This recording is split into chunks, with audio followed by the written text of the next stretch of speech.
Hello, magandang umaga sa lahat. Andito na naman ako. Andito po ako ngayon sa loob ng Deparo Residences dito sa may Barangay 168 Deparo, Caloocan City, na kung saan nagaganap po ang orientation or seminar para sa mga awardee ng proyekto ng ating butihing Mayor Along Malapitan, katuwang ang National Housing Authority, NHA, at si Mayor Along Malapitan sanib puwersa para sa proyektong pabahay para sa mga batang kangkalu.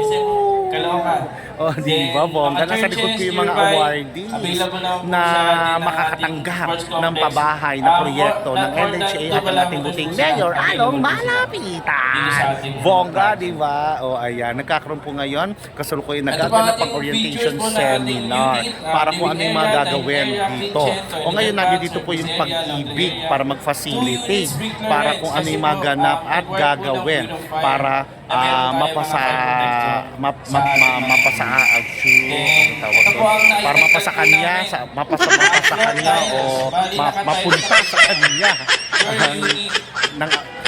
kanya yung awardee, mapunta sa kanya ito mga pabahay na ito.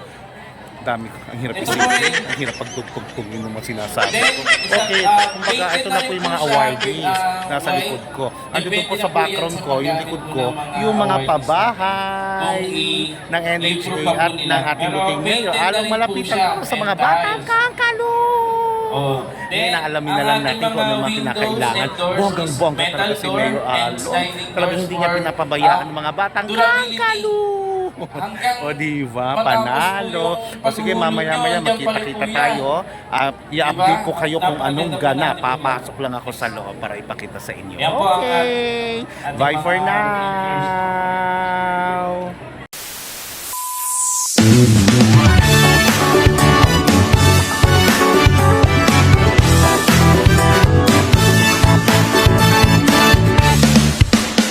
Magandang kinabukasan, maunlad ang kabuhayan dahil sa tulong ni Along.